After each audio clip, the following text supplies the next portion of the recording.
Welcome to another episode of The Epic Family Road Trip.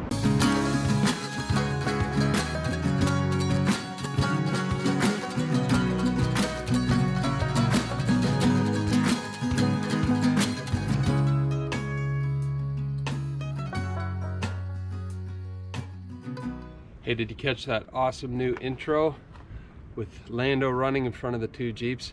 If you want to know who put that together, it was put together by one of our YouTube followers, and he sent it to us just today. His name is Theron Benson, and he is a Jeep guy and an animator extraordinaire. Check him out.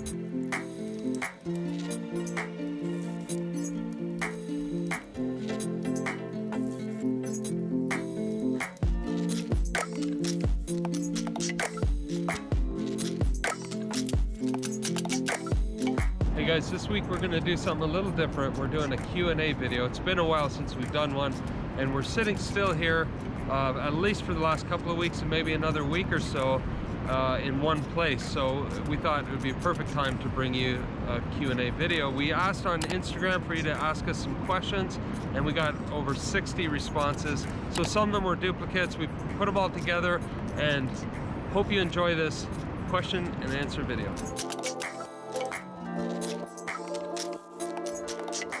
I'm going to assume you mean going on weekend trips and then longer trips and so on versus going full-time right out of the gate. So I would say three things. One, the equipment you have is probably good enough to get started, and so you don't have to spend a fortune or stress about having all the latest gear.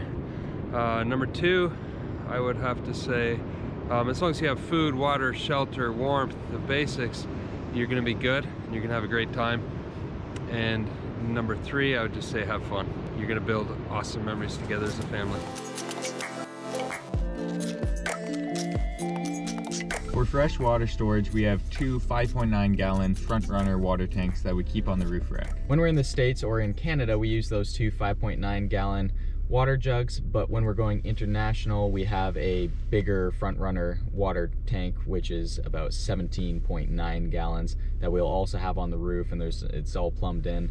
And then as an extra backup, in our back bumper, it's an AV bumper. It has a water tank in it, which I think holds about 5 gallons as well. So we've never actually used that bumper. We haven't had to, but it's there for if we're going really deep into a desert somewhere. But those two 5.9 gallons are probably the best configuration that we've found, because you can just pull them down one at a time and use the water, and it's easier to use than a huge 17 gallon tank.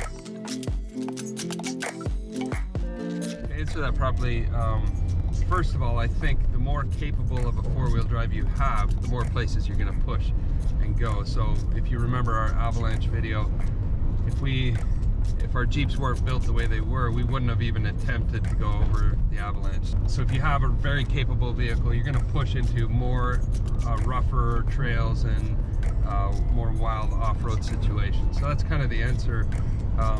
Most of the places we go, you know, our style of overlanding isn't really just trail riding. Our style is long distance travel. So if you're traveling the length of British Columbia all the way up to the Yukon and back, you're going to probably be doing paved roads 80% of the time or more. So they're very remote roads, they're very wild, there's not a lot of places to stop and fuel up and things like that, but they're not the type that you need a high clearance 4x4.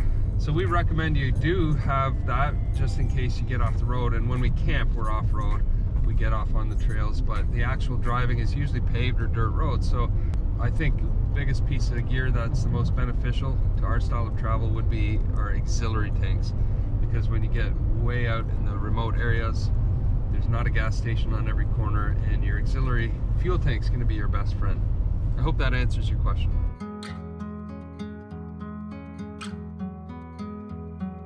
So we're fortunate that finding great subject matter and creating fresh content is fairly easy, since we are traveling to so many epic places. Making money while on the road is always a challenge. As entrepreneurs, we know that if we work hard and produce good content, we'll be all right. We like to see it more as a challenge than something to be stressed about. And I think the more rigid you are in your expectations, the tougher it is to find solutions and see new opportunities for growth. Learning to embrace challenges is what makes our life interesting. Learning to overcome challenges is what makes our life meaningful. When you start looking at your life as an adventure, that's when you start seeing the value in seeking new opportunities. And that's when you really get to enrich your life by pursuing your interests and your dreams. So yeah, I do occasionally like to wear a little bit of makeup. Doing my hair and makeup on the road just helps me to feel put together for the day ahead, no matter what my workspace looks like.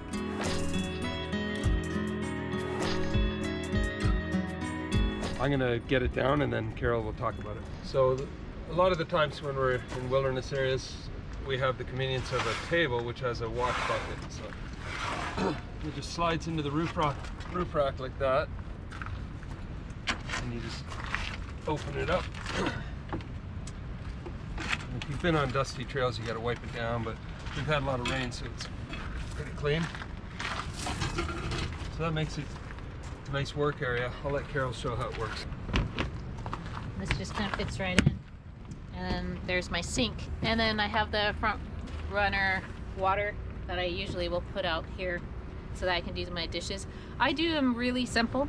I just boil the water with my tea kettle and then dump it in here, wash my dishes. I try not to use too much water because then that just helps us get a little bit further down the road. So that's how simple I do it. And I have another bucket and I use that for like if I need to wash socks or dishcloths, stuff like that, and hang them up too. But normally that goes in a laundry mat, but say we just want to be out a little bit longer. What's your favorite dish soap for on the road? Sea to Summit is my favorite dish soap. It doesn't leave a lot of like soapy where you get the taste of it in your coffee in the morning. It's good for the environment, or it just is a nice clean product. That one is definitely my go-to because you use just a little drop and you can do the whole load of dishes. The best was from a friend of mine in the speaking business, and he had sailed the Mediterranean for 3 years with his 3 kids as well. And we were just thinking about going, and he said 2 words: just go. You can think about it too much and end up talking yourself out of it. So that was the best advice. Worst advice, I don't call it advice. Bad advice is actually just opinion from people that don't necessarily know what they're talking about. But a lot of people said, oh, don't do it. We went on a RV trip, or we went on a camping trip, or a extended trip, and we ended up just getting in each other's hair and we couldn't stand each other. And you guys are gonna end up hating each other. So we didn't listen to that because over the years we've grown closer, much closer as a family, and built bonds that nothing could tear apart. So that would be the answer to those 2. We get this question quite a lot, and I used to always find it so hard to answer just because there are so many amazing things that we love about living on the road. But something that impacts me, and I think all of us the most from this lifestyle, is of course the incredible people that we get to meet along the way, and the unexpected adventures and misadventures that always turn out to be powerful opportunities for us to learn something new and to grow in different ways. All experiences that have helped us become the people we are today. No, we haven't had any sort of encounter with an animal or person where we felt like our lives were in danger or anything. We definitely have had some animals roll through our camp and some sketchy people around, but having Lando in the Jeeps is a real help with that because he eats all of our scraps, so it kind of clears out any scent for bears or other animals. We also try to be extremely bear and predator aware, and Lando having such a good nose and sense of people or things coming into our camp really helps keep it nice and peaceful at night. We wanted a GSP for quite a while, so naturally we looked at a ton of different breeders, and we actually did look at a breeder in Ontario that had GSP puppies, but since we were traveling through the area and into Oregon anyways, we found Lando and a breeder in Oregon, and it just fit in with our plans so we could just pick him up along the way back to BC. Although I can't give you an exact number because there's so many variables, I can give you some guidelines as to what to budget for. So obviously when you're traveling, fuel, food, and occasional lodging are going to be your biggest expenses, and then Wi-Fi if you're doing international travel, and you end up needing Wi-Fi. So having teenagers, you're going to use some Wi-Fi. If you're traveling alone, you might use less. We have a YouTube channel, so we're using Wi-Fi to upload, so that can be a cost. If you're just staying within your country, then typically you can get some kind of unlimited deal, and then Wi-Fi won't be a big expense. But that's something to consider if you're doing international. Let's talk about fuel. It depends again on your vehicle and on your travel style. We know people that are full-time travelers, but they'll go and spend a week or a month in one location, and then they'll drive to another location and spend a week or two or a month. They're using a lot less fuel than us, where we, especially our first couple of years, we had a goal to hit every state and province, so we had to move, and we were spending no more than one night, sometimes 2 nights in one location. So we're driving a lot, and so fuel is a consideration, spending $100 a day or whatever, depending on your vehicle. Now we have 2 Jeeps, so that's another consideration. So figure out your travel style and your vehicle and the distance you want to go, and you can very, very quickly get an idea of what your fuel costs are going to be. Food. We have a family of 5, and we're all adults now, so we go through a lot of food. That's by far our biggest expense, and it's hard for us to budget that, but we're continually trying to hone that. But here's the challenge with food. There's a couple of things. One, it's cheaper, food is cheaper at home because we had a pantry, we had a much larger fridge. We were able to buy food and different things when they're on sale and store them, and then you can save a lot of money that way. On the road, you can't really do that. You almost are eating a couple meals, shopping for a couple of meals or a couple of days at a time, and that gets expensive. The other thing to consider about food is that you're often going to be in very, very remote, beautiful remote places. The goal of overlanding, I think, at least ours, is to get to these places that very few people can get to. The challenge is going to a grocery store in some of these places. The food had to be flown in, or it had to be driven in once a month type of thing, and so obviously the cost of food is much more expensive. So that's a consideration to make. Where are you going to be? What is your food storage situation? How many people do you have? And over time you can kind of figure out what your food expenses are going to be. So fuel, food, and then lodging, occasional lodging. We try to free camp as much as we can now that we're kind of, we've been at it for a while, but when we first started, we didn't really understand boondocking as much as we do now. We would, at least once a week, sometimes more, would go to a campground, especially when the kids were younger. We're in areas we don't feel secure. Campgrounds made us, at least they had some kind of security, so it made us feel a little more secure, but that cost a fair bit of money.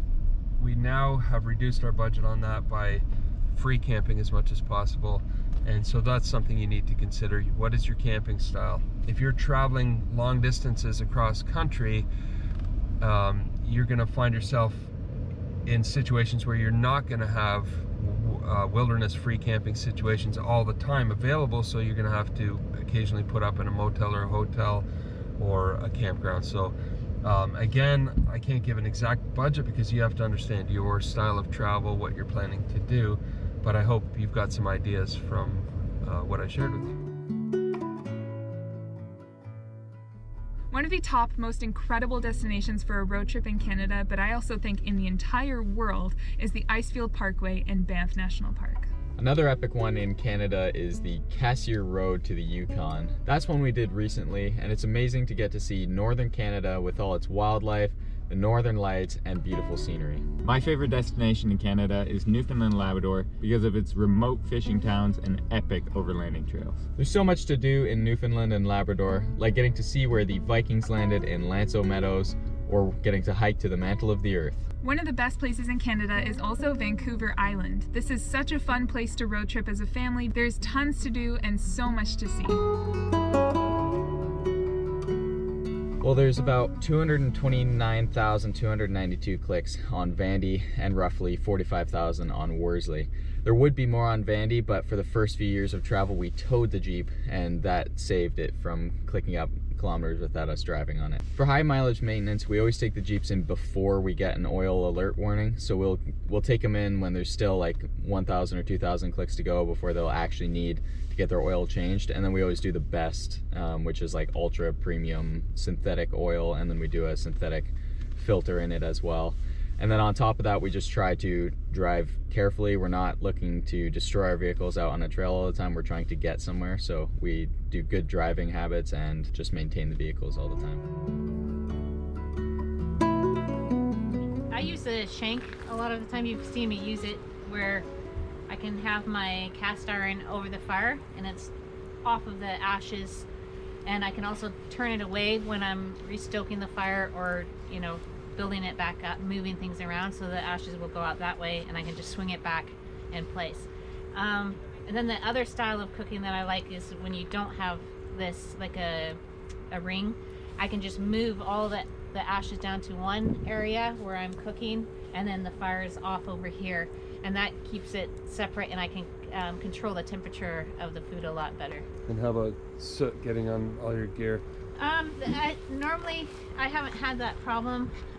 There might be an odd ash or something like that if I'm doing a frying pan style, but for the most part, you know, you just have a little brush and you brush off the lid, and then you can lift it up, and nothing is, it's so airtight in there, and nothing gets in. Like on the Dutch oven? On the Dutch oven and the 3-in-1 that I normally cook with. Oh, Mexico, we can't wait. I don't know the exact date, but we're definitely coming back. And that question was from at 4x4AGS, our good friends who we went down to Baja with. Eduardo and family, we miss you guys, and we're definitely gonna come visit you down there. We actually started with an RV, doing the RV lifestyle, because we didn't know any different. We had never heard the term overlanding. Our goal was to get out and see the national parks, and we went with a small enough RV that we figured we can get into tight spaces. But somewhere along the way, we discovered overlanding. We saw some folks in these in a Jeep with a rooftop tent, or I remember we were in Alaska and we saw this guy in almost looked like a military vehicle, all decked out. And it was an RV, but it was on a big 4x4. So I asked him everything. Me and Carol went over and talked to him, and he was actually from Germany, had shipped his vehicle over. And that started getting the wheels going. Man, we can do this. We can go off-road. He talked about going up the old Denali Highway, places we couldn't really go with an RV. And so we got excited about it. And he said, if you want to learn everything about overlanding, go to one of the overland expos. And so we went to the expos and we learned. We saw what all the possibilities were. So that's kind of what got us into it. We didn't even start with that. We started with RV travel. Our goal was just to get out and show the kids the national parks and all the great sites. But overlanding kind of came about. There's different, and really all it is just vehicle camping. It's vehicle-based adventure. We know people that are sailing around the world, and they're doing it on the ocean. And I know a guy who flew a little Cessna all over North America, and he's traveling by air. We're just traveling by land, and that's really what overlanding is. We're taking a vehicle that we can kind of live in. It'll take us way off-road so we can see all the beautiful places that we want to experience. So I hope that answered your question. So it's pretty hard to choose, but I think one of my favorite meals is this acorn squash and like spicy sausage meal. It's super good, and it's a really cozy meal to have. They can cook it over the fire. It's just an acorn squash cut in half, and it's a really nice cozy meal and tastes extremely good, especially when you're overlanding. My favorite meal is definitely cauliflower ham bake cooked in our Dutch oven over the fire. One of my favorite meals would definitely be yellow Thai curry with jasmine rice and naan bread. That kind of became a staple meal for our family over the last few years while on the road, and I absolutely love it. Lando is a short-haired pointer, so there's not too much shedding going on, actually none. And sometimes he'll get into something on the trail, but normally he doesn't do that, and we just will wash him down with some Burt's Bees soap. It's a kind of natural soap that we choose, but for the most part, no, just a towel wipe down, and we have a little brush. We'll wipe out his feet before entering the tent, and it's good to go. So yeah, it hasn't really been an issue with us yet. One of my favorite ways to make coffee while overlanding is using a small hand grinder to grind whole beans into coffee, and then doing a Java drip style coffee, just 1 cup at a time. It's really nice and tastes the best to me. We mostly get our outdoor gear online because then we can ship it forward since it takes us a while.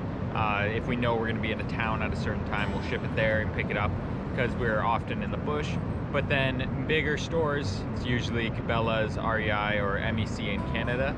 But we always try to support local outdoor stores if there is one. Hello. Nice stick. That's a nice stick. So there's really two answers to that. One, with the soft shell, they fold in half and they take up only about half of our roof rack.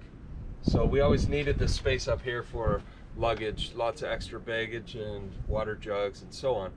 So that was the main reason we went with that. Another reason is when these fold up, they're at least 6'5" or 6 in length, and me being 6'4", I needed that extra length. And at the time, and I don't know if that's still true because there's a lot of new models on the market, but at the time, the biggest hard shell we could find was about 6'1", so I'd always be kind of crunched and wouldn't be able to stretch out at night. So it's really those two reasons. Right now, because we're spending a lot of time in kind of a rainy area, we're really starting to rethink what we put on our roof and what kind of configuration we go with. Normally we had the freedom to just chase summer, as we call it, so when the weather got cold or damp, we would head to the desert where it's dry and warm. So canvas tent, it was perfect for that situation. We don't have that freedom right now, unfortunately, so we're finding our tents are wet a lot of the time, and that's creating a lot of problems. We just can't find a place to dry out. We'll get occasional sunshine, we'll get maybe a half a day, and we'll pop open the tents and hope the wind and the sun dries them out. But prolonged rainy, cool, damp, maybe even snowy weather, you really have to think about that. If that's the kind of condition you're in all the time, it might not be best to have a soft shell canvas tent. So those are the main two reasons for that question. We just turn it on when we're climbing into bed, warm up our pillows and our sleeping bags, the tent area itself, and then we shut it off. I like to sleep more in colder, with colder air and colder weather, but yeah, and then we do the same thing in the morning. We turn it on when we're getting dressed, kind of dry out as much as we can, and then yeah. So with the heater off, how do you keep warm at night in really cold weather? We have these really warm sleeping bags from Sierra Design. They go all the way to, I think, minus 16 or 17 Celsius. Yeah. And yeah, and we also have these little cocoons, they're called. You can get them at, you know, any REI, and they're basically a sheet inside your sleeping bag, and those are wonderful for when you just need that extra warmth in your sleeping bag. So that song is called Ghosts Will Be Ghosts by Narragansett, and I found it on a royalty-free music website called Artlist, which is where we find all the music for our videos. Yeah, we're all pretty tall, thanks. My dad is 6'4". I am 6'2" roughly. Daniel is 6'1". Caroline is about 6 foot tall, and then our mother is 5'8". So we're almost all in the 6 foot range. Pretty tall.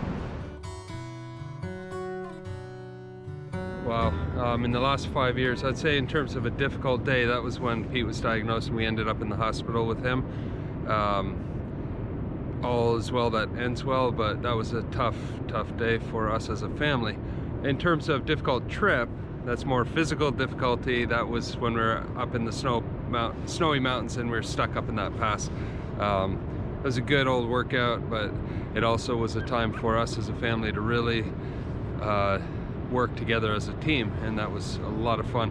It was a lot more fun thinking about it later than it was while we were dragging ourselves out of the snow, but yeah, I'd have to say that was, in terms of difficulty, the most difficult. Yes, we'd love to. We want to drive around the world. We have family in Australia who adopted a young man from, I think, Cebu in the Philippines, and he has become such an awesome part of our family. They lived in Canada for a while, so we got to spend time with them, and we met the rest of the family in Australia when we were there, but we would love to go and see where he was born, and so the answer is yes. No, we haven't. It was our plan when we were driving up to Cassier to the Yukon to once we made it to the Yukon and did what we wanted to do there, to come back and then go out and explore Prince Rupert. But we didn't end up coming back the same way, so we didn't get that chance, but it looks like a beautiful coastal area to explore. Yes, we are certainly looking at tackling the Mackenzie Trail, but before we do, we have seen that there's quite a few deep water crossings. So we would like to get a snorkel on Worsley, which we haven't been able to do yet, but hopefully within the next year we can get that done, and hopefully we can explore that beautiful area. Ready, Lando? Go get it. All right, one of the questions was, how did you decide to sell everything and get into this lifestyle? Whew, that's a big question, but I'm gonna try to answer it really concise. Initially when we started, we were going for a 3-month trip. When the 3 months were over, we said as a family, you know, did you guys have fun? Do we want to keep going? And especially Carol and I asking the kids, and they said, oh, there's so much more to see. We're having so much fun. Let's keep going if we can. And so we carried on, but we hadn't sold everything at this point. So we thought, well, maybe we'll extend it to 6 months or a year. We had some savings, so we were able to do that. And then a year came and we were loving it so much, and there's such a big world. We started to rethink our dreams. So we came up with the dream to drive around the world.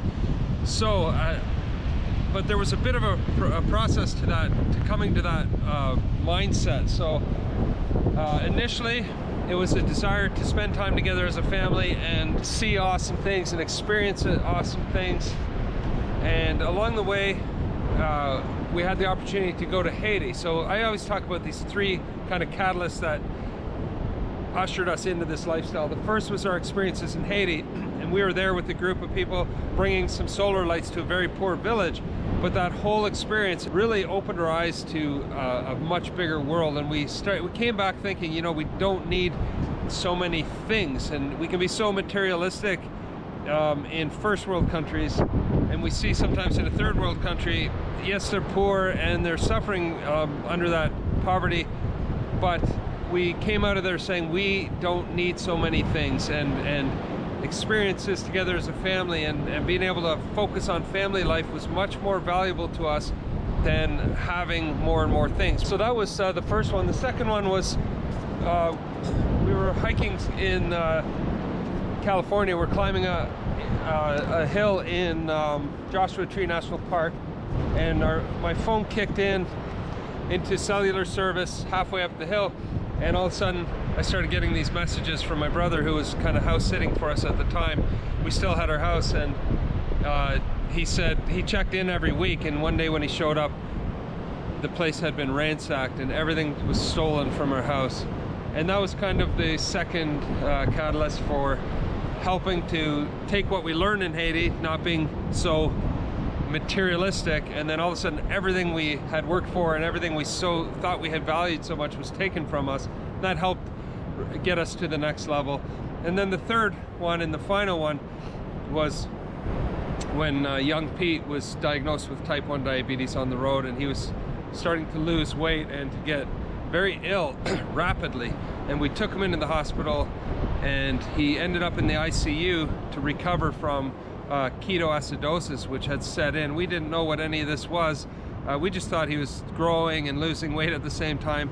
But when you see a family member or someone you love so dearly laying there in intensive care, and the possibility that you could lose one, then it completely changes your focus in life. And that was the final straw, you might say, and we totally got it, that the most precious thing we have is time, not things. And we came to the understanding that we could always earn more money, but we can't get more time.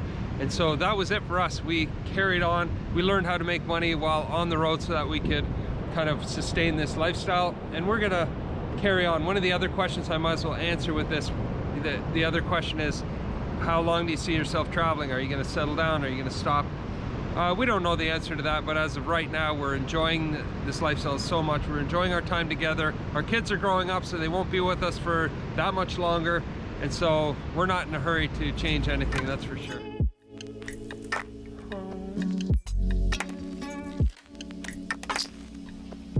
All right, right, that kind of wraps up this week's video. I hope you enjoyed the Q&A format. Unfortunately, we weren't able to get to all of your questions, but we will do that in an upcoming video. And if you have any questions that you want in a future Q&A video, please go ahead and leave them in the comments section below. And in the meantime, we'll see you down the road.